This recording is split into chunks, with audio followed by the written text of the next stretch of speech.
Guys, आप में से कई सारे लोगों को पता होगा कि महाराष्ट्र भारत नवी मुंबई के बगल में रायगढ़ जिले में थर्ड मुंबई को बना रहा है। लेकिन गाइस, ये कहानी यहीं पर नहीं रुक रही है। ये कहानी आगे बढ़ करके पालघर जा रही है। अब भारत महाराष्ट्र मुंबई मेट्रोपॉलिटन रीजन के पालघर जिले में फोर्थ मुंबई को बनाने की प्लानिंग कर रहा है। जी हाँ गाइस, तो आज के इस वीडियो में हम लोग स्पेशल इस चीज पर फोकस करने वाले हैं कि रायगढ़ जिले में थर्ड मुंबई को क्यों बनाया जा रहा है और पालघर जिले में फोर्थ मुंबई को क्यों बनाया जा रहा है। नवी मुंबई ऑलरेडी एक नया मुंबई है, यू कैन से मुंबई 2, जहाँ पर हमने एयरपोर्ट को भी ओपन कर दिया, जिससे कि थर्ड मुंबई का विकास हो जाएगा। नाउ अब पालघर जिले में फोर्थ मुंबई को बनाने का प्लानिंग चल रहा है, तो क्या पालघर के लिए भी हम अलग से एयरपोर्ट को बनाएंगे? जी हाँ गाइस, हम पालघर में भी एक एयरपोर्ट को बनाएंगे। तो काफी मजेदार वीडियो होने वाला है। मुंबई का विस्तार, मुंबई मेट्रोपॉलिटन का विस्तार, महाराष्ट्र का विस्तार काफी गजब तरीके से हो रहा है। महाराष्ट्र भारत का पहला ऐसा राज्य बनने वाला है जो कि 1 ट्रिलियन की इकोनॉमी को टच करेगा और भारत को $5 ट्रिलियन की इकोनॉमी बनने में हेल्प करेगा। तो काफी मजेदार वीडियो होने वाला है, काफी चीज जानने को मिलेगा। आइए स्टार्ट करते हैं आज का वीडियो। नमस्कार and welcome you all India project में। विकास मुंबई को मुंबई रखना है भाई, क्यों शंघाई और सिंगापुर बनाएंगे? मुंबई का अपना एक कैरेक्टर है और मैं ऐसा मानता हूँ वो कैरेक्टर शंघाई या सिंगापुर से भी अच्छा है। मैं ऐसा कहता हूँ कि हम लोग शंघाई या सिंगापुर होने की बात क्यों करें, लोग मुंबई बनाने की बात करें। इस प्रकार का मुंबई तैयार करना। Now directly come to the point कि मुंबई और मुंबई के आसपास किस तरह से डेवलपमेंट की चीजें आगे बढ़ रही है। आपने देखा कि 8 अक्टूबर को नवी मुंबई एयरपोर्ट को ओपन किया गया, लेकिन प्राइम मिनिस्टर मोदी 2 दिन के दौरे पर पहुंचे थे। तो 9 अक्टूबर को जो यूके है, इंग्लैंड, लंदन, यूके के पीएम मुंबई आए।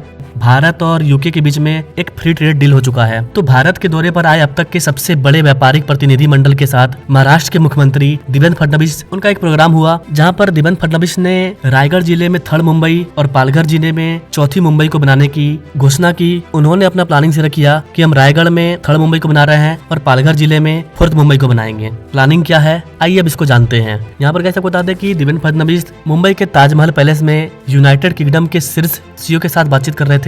इसी दौरान उन्होंने कहा कि चूंकि महाराष्ट्र भारत के $5 ट्रिलियन की अर्थव्यवस्था के लक्ष्य का प्रवेश द्वार है, भारत $5 ट्रिलियन की इकोनॉमी बनेगा। इसमें महाराष्ट्र एक इंपॉर्टेंट रोल प्ले करेगा और स्पेशली एमएमआर, जो कि भारत का आर्थिक राजधानी भी है। महाराष्ट्र गवर्नमेंट का टारगेट है कि 2030 तक महाराष्ट्र को भारत का पहला $1 ट्रिलियन वाला राज्य बना दिया जाए और इसी के साथ भारत के बाकी राज्य मिलकर के $4 ट्रिलियन का कंट्रीब्यूशन करे और भारत बहुत जल्द $5 ट्रिलियन की इकोनॉमी बन जाए। ये कारण है कि भारत और ब्रिटेन के बीच में जो FTA साइन हुआ उसको ऐतिहासिक मील का पत्थर बोला जा रहा है। इस दिशा में काम करने से एक स्वाभाविक लाभ होगा और ये शुरुआत करने के लिए सही जगह है। 2 दिवसीय दौरे के दौरान प्रतिनिधि मंडल का नेतृत्व ब्रिटिश के जो प्रधानमंत्री हैं कीर स्टारमर वो कर रहे हैं। भारत और यूके नेचुरल पार्टनर्स हैं। हमारे संबंधों की नींव में डेमोक्रेसी, फ्रीडम और रूल ऑफ लॉ जैसे मूल्यों में साझा विश्वास है। मौजूदा वैश्विक अस्थिरता के दौर में भारत और यूके के बीच ये बढ़ती हुई साझेदारी ग्लोबल स्टेबिलिटी और आर्थिक प्रगति का महत्वपूर्ण आधार बनी रही है। यहाँ पर कैसे आपको बता दें कि एक्चुअल में मुंबई महानगर क्षेत्र जो एमएमआर है, जिसमें कि मुंबई शहर और मुंबई के उपनगरीय जिले तथा पड़ोसी जिले पालघर, थाने, रायगढ़ ये जिले शामिल है, इनको एक वैश्विक केंद्र के रूप में विकसित किया जा रहा है। और ऐसा नहीं है कि इस रीजन में सिर्फ भारत के बड़े बड़े इन्वेस्टर अपना पैसा इन्वेस्ट करना चाहते हैं, बल्कि दुनिया भर के देश के और भी इन्वेस्टर हैं जो बिलियनियर्स हैं, वो भी अपना इस रीजन में पैसा इन्वेस्ट करना चाहते हैं। क्योंकि आज के टाइम में ये महाराष्ट्र का ग्रोथ इंजन है और ये ग्रो कर रहा है। जो भी यहाँ अपना पैसा लगाएगा उसको उसका डबल मिलेगा और इसी चीज को देखते हुए कई सारे लोग अपना पैसा इन्वेस्ट करना चाहते हैं और महाराष्ट्र गवर्नमेंट को भी इन्वेस्टमेंट चाहिए। लोग पैसा लगाएंगे तभी विकास होगा। जैसा कि आप जानते हैं, मुंबई शहर और मुंबई उपनगर को मुंबई की वित्तीय राजधानी के रूप में जाना जाता है। थाने रायगढ़ बेल्ट के साथ नवी मुंबई की उपग्रह टाउनशिप को दूसरी मुंबई के रूप में विकसित किया जा रहा है। जो नवी मुंबई है वो सेकंड मुंबई है, जिसका उद्देश्य मुंबई के भीड़भाड़ को कम करना है। और अब नवी मुंबई एयरपोर्ट ओपन हो गया है तो मुंबई का भीड़भाड़ भी कम हो जाएगा। नवी मुंबई के आसपास ही थर्ड मुंबई को बसाने का प्लानिंग है। जो नवी मुंबई अंतर्राष्ट्रीय हवाई अड्डा है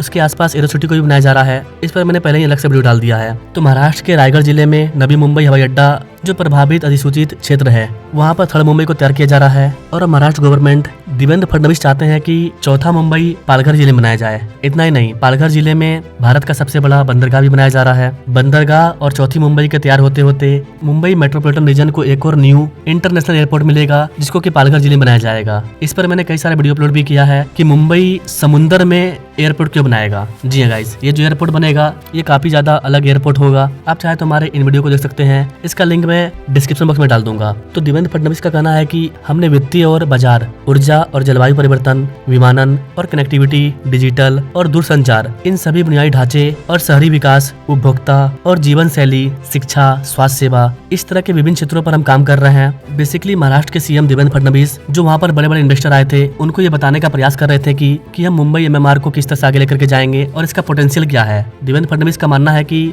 2030 तक तो हम लोग महाराष्ट्र को $1 ट्रिलियन की इकोनॉमी बनाएंगे, बट सिर्फ एमएमआर की जो कैपेसिटी है वो $1.5 ट्रिलियन की है और वो उस पर फोकस करना चाह रहे हैं और इसी के बारे में वो इन्वेस्टर को बता रहे हैं। देवेंद्र फडणवीस के साथ बैठे जो सीईओ थे, जो कि ब्रिटेन के व्यापार और वाणिज्यिक मंत्री हैं पीटर कायला, और स्कॉटलैंड के व्यापारी मंत्री डगलस अलेक्जेंडर, इन सब से देवेंद्र फडणवीस का चर्चा हो रहा था। इस दुर्लभ और उल्लेखनीय समारोह में ब्रिटिश एयरवेज के अध्यक्ष और मुख्य कार्यकारी यूके के कई सारे लोग यहाँ पर आए थे, क्योंकि यूके लंदन को पता है कि भारत दुनिया का सबसे फास्टेस्ट ग्रोइंग कंट्री है। यहाँ पर अगर हम अपना पैसा लगाते हैं तो आगे जाकर के हमें काफी ज्यादा प्रॉफिट होगा। और इसी चीज को देखते हुए यूके के पीएम के साथ यूके की पूरी टीम आई हुई थी, जो कि भारत में निवेश के अलग अलग जगहों को तलाश रहे हैं, बिजनेस को कैसे आगे बढ़ाया जाए, इन पर चर्चा हुआ और स्पेशली मुंबई एमएमआर को चुना गया है। यहाँ पर आप देवेंद्र फडणवीस की बात सुन पाएंगे। देवेंद्र फडणवीस ने थर्ड मुंबई के बारे में क्या कहा।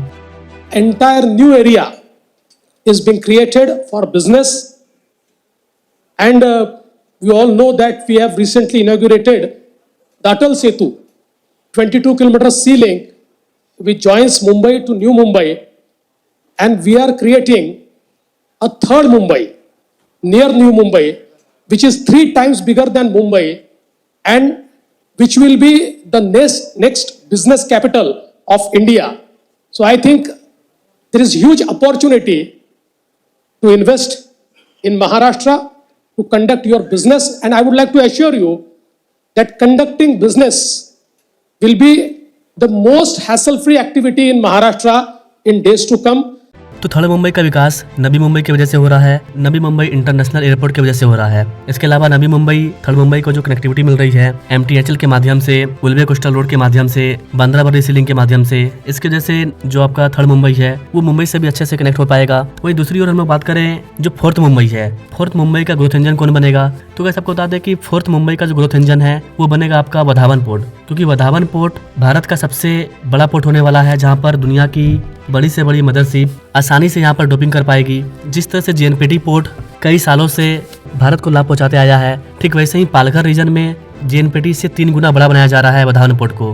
तो JNPT की वजह से उस साइड कितना विकास हुआ, आप खुद अंदाजा लगाइए कि जब उसे 3 गुना बड़ा पोर्ट पालघर के साइड बन जाएगा तो फिर ये रीजन किस तरह से डेवलप करेगा। ये एक अलग ही मुंबई का आकार लेगा, जिसको कि अपने लोग फोर्थ मुंबई बोल रहे हैं। वधावन पोर्ट कितना इंपॉर्टेंट होगा आप खुद देवेंद्र फडणवीस से सुनिए। Now this Vadhavan port is India's biggest port. It's a deep, it has deep draft of 20 meters. It can host the largest ship of the world. And the best thing about it is that from day one, it will be amongst first 10 ports of the world. And that will actually put Mumbai and Maharashtra ahead of everybody. We will become a new maritime superpower. जी हाँ दोस्तों, जिस तरह से मुंबई में भारत सरकार और Maharashtra government काम कर रही है, इसे देख करके कंफर्म है कि आने वाला जो 10 साल होगा वो मुंबई को चेंज कर देगा। आपको मुंबई, नवी मुंबई, थर्ड मुंबई, फोर्थ मुंबई देखने को मिलेगा। JNPT पोर्ट, वधावन पोर्ट और मुंबई का थर्ड एयरपोर्ट भी आपको देखने को मिलेगा। और बुलेट ट्रेन तो 2-3 साल के अंदर ही पहुंच जाएगी। आगे बुलेट ट्रेन नवी मुंबई और फिर मुंबई से हैदराबाद के बीच में भी बुलेट ट्रेन प्रस्तावित है। इसके अलावा गाइस जो फोर्थ मुंबई होगा वो पूरे महाराष्ट्र को अपने आप में जोड़ने का काम करेगा, जिससे ओवरऑल पूरे महाराष्ट्र को फायदा होगा। महाराष्ट्र का जितना भी इलाका जो कि समुद्र के किनारे है, उन सब में पोटेंशियल है मुंबई बनने की। डिपेंड करता है कि कौन सी गवर्नमेंट किस तरह से वर्क करती है और उसको आगे लेकर के जाती है। बाकी आप थर्ड मुंबई और फोर्थ मुंबई के बारे में क्या कहना चाहेंगे, आप देवेंद्र फडणवीस के बारे में, देवेंद्र फडणवीस के मास्टर प्लान के बारे में क्या कहना चाहेंगे, आप अपने राय कमेंट बॉक्स में जरूर दीजिएगा। और अगर आपको ये वीडियो इंफॉर्मेटिव लगा तो इसे अपने दोस्तों और फैमिली तक शेयर कीजिए और ऐसे ही न्यू डेवलपमेंट के बारे में जानने के लिए हमारे बेल आइकन को जरूर दबाइए। Now thanks for watching. मिलेंगे अपने लोग अगले वीडियो में, तब तक के लिए जय हिंद।